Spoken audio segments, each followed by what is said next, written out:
Mga tol, may nangyari sa North Korea na lubhang ikinahihiya ng kanilang leader na si Kim Jong-un. Ano yung nangyari mga tol? Nag-launch sila ng warship. No? Nag-launch. Tapos yung warship mga tol, tumagilid, tumaob sa dagat. Grabe. Biruin mo yan ha. Nilaunch pa lang yung warship mga tol, tumagilid na agad sa dagat. Ito'y aksidente syempre. Pero yan ay galit na galit at talagang nahihiya si Kim Jong-un dito sa nangyaring to mga tol. Panoorin natin itong balita mula rito sa First Post. Sabi nga nun, North Korea's botched warship launch riles up Kim Jong-un. Kim Jong-un. No, sabi rito sa report, North Korea's Kim Jong-un has condemned the botched launch of 5,000-ton warship which tripped off balance and was partly crashed, no? Sira agad, calling it a serious accident and criminal act. Siyempre mga tol, mayroong mananagot dito. Alam nyo naman tong North Korea mga kapatid. Siguro mga kapatid, naiihi na sa pantalon yung kung sino man ang ano doon. Kung sino man ang involved doon sa pangyayaring yun mga kapatid, no? Sabi rito, Kim blamed carelessness and unscientific methods. He demanded the ship he restored before a key June meeting and warned of punishment for those responsible. An unusual public admission of failure. Unusual nga yun kasi kadalasan yung mga kapalpakan sa North Korea hindi na nila nilalabas mga tol kasi nga nakakasira yun sa imahe nila na malakas, di ba? Pero ito, panoorin natin tong balitang to. Now let's turn our attention to the Hermit Kingdom, Hermit North Korea. Kingdom. It has come out of its shell to admit a mistake. It is rare for North Korea to do this, but they have admitted to a botched launch, the launch of a 5,000-ton destroyer. This is Pyongyang's Navy ship, their newest and biggest one yet. Ito na yung pinakabago at pinakamalaki na warship ng North Korea na ipagmamalaki sana nila sa buong mundo. Diba? Kaso ilo-launch pa lang nila, kumbaga bababa pa lang sa dagat, tumagilid agad. Tumaob mga tol at nasira yung kalahati. And it is close to Kim Jong-un's heart. In fact, he called it a naval breakthrough. So imagine his pain when the launch of the ship failed. Imagine nga natin yung sakit sa damdamin nun. It has left the warship severely damaged and Pyongyang deeply embarrassed. Kim has called it shameful, a criminal act. He has vowed to punish those found responsible. Naku, yari. Delikado. Alam nyo naman mga tol kung gaano katindi rito sa North Korea. Kung sino man yung responsable doon sa pag-launch ng barkong yun mga tol, malamang takot na yun. Here's our report. Eto yung barko. This is a 5,000-ton destroyer, the biggest Navy ship North Korea has ever built. It was launched in April on the country's west coast. So na-launch na siya nung April dun sa West Coast banda. Kim Jong-un watched missiles fired from the ship. He called it a breakthrough in modernizing the country's naval forces. Proud na proud. This week, he wanted a repeat telecast of that launch, this time off the East Coast. Sa East Coast naman, gusto niyang ulitin. No? Gusto niyang ulitin yung paglo-launch noon at naka-telecast na. Kaso, dun sa banda sa may East Coast, ito yung sanang isa sa mga proudest moment niya. Diba? Kaso nagkaroon ng aberya. In the port city of Chongjin. Pyongyang attempted to launch the second Navy destroyer, but things didn't go as planned.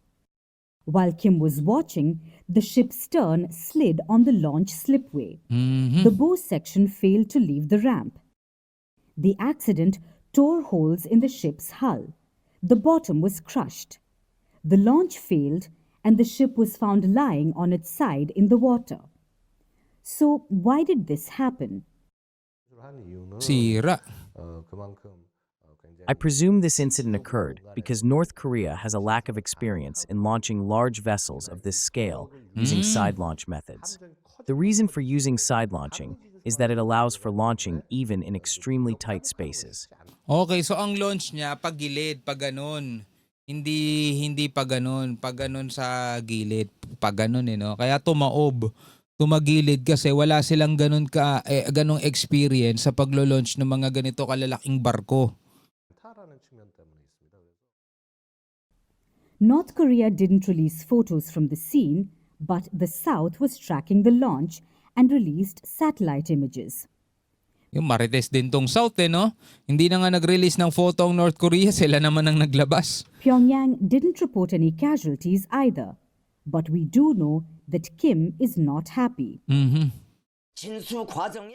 After watching the whole course of the accident, the respected comrade Kim Jong-un made a stern assessment saying that it was a serious accident and criminal act caused by absolute carelessness, irresponsibility and unscientific empiricism which is out of the bounds of possibility and could not be tolerated. Nako, yari kayo. That's Criminal act ang tawag niya. a stern assessment. After all, the botched launch is particularly painful for him. He has touted his country's military build-up, its growing nuclear arsenal. Kim calls it his biggest achievement. He says that this incident has quote-unquote lowered the dignity and self-respect of his country. Nako, So, what happens next? dinamdam ng masyado ni Kim Jong-un mga tol. Kim has ordered the destroyer to be restored. He says that the errors will be dealt with next month at the Workers' Party meeting. It's not clear what the punishment will be, but North Korea is an authoritarian state. It has a woeful human rights record. Nako, authoritarian state at saka meron silang awful, ibig sabihin masama na na imahe pagdating sa sa karapatang pantao, human rights. Alam natin mga tol kung anong pwedeng mangyari kung sino man ang responsible doon. 'Di ba? Kasi talagang masakit para sa kanya 'yun dahil ito yung alam niyo etong North Korea mga kapatid sa kabila ng kanilang pagiging maliit na bansa at sa kabila na pagiging hiwalay nila. Kaya nga tinawag na Hermit Kingdom Kasi talagang ina-isolate nila yung sarili nila mga tol 'Di ba sa iba't ibang mga bansa. Gayon pa man mga tol, ang gusto nila ay maipakita sa buong mundo na malakas sila.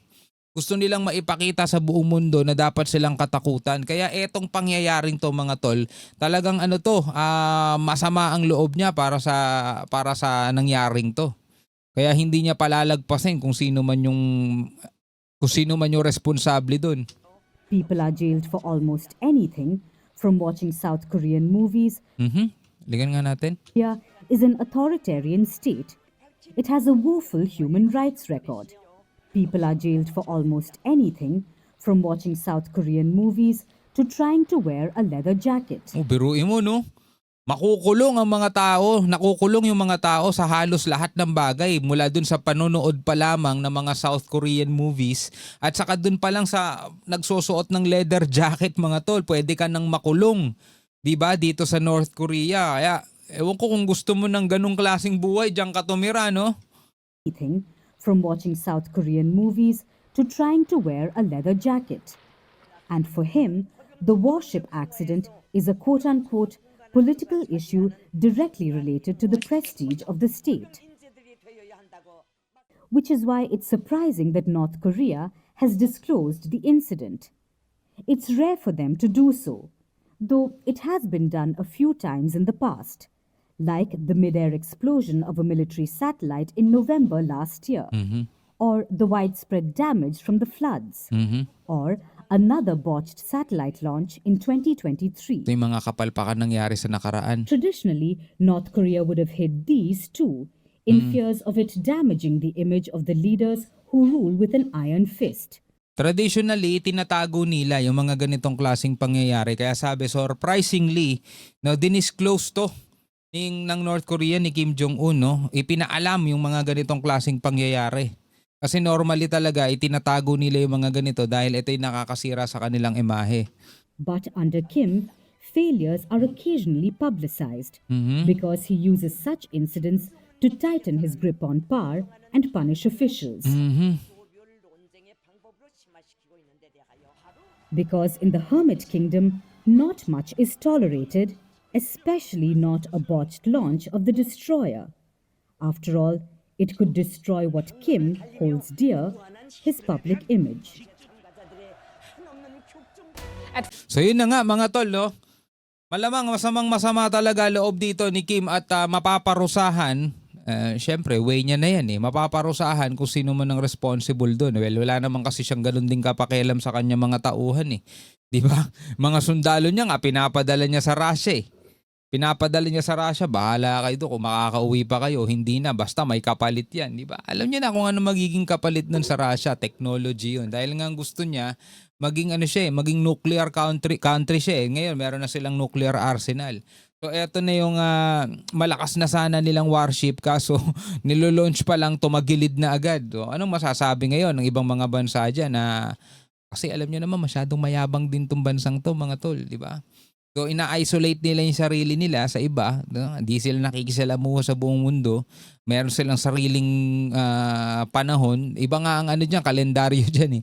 Iba pa ang petsa diyan mga tol eh, 'di ba? Ganun sila, ganun katindi sa bansa nila. Sabi, yung mga tao eh maaaring makulong sa napakaraming bagay. Doon pa lang sa panonood ng South Korean movies o kaya sa pagsusuot lang ng leather jacket eh pwede ka nang makulong. Biruin mo yung mga ganong klaseng mga bagay, 'di ba? Normal lang sa atin 'yan. Napakahilig nga natin dito sa Pilipinas kahit napakainit, naka-hoodie yung mga tao eh. 'Di ba? Naka-jacket, naka-leather, oh, 'di ba? Mga action star ang datingan mga tol. Oh, 'di ba? Napakahilig natin sa mga Korean movies. Napakalaya kasi natin dito eh. Demokrasyang bansa tayo dito hindi. 'Di ba? Pwede kang makulong diyan pag ganun ang ginawa mo. Eh lalo pa kaya ngayon mga tol, no? May nangyaring ganitong insidente sa North Korea. Bad trip yan si Kim Jong-un. Anyway, anong masasabi mo rito? Comment ka na lamang sa ibaba. Hanggang sa muli, ako nga pala si Shabaldi. Peace out.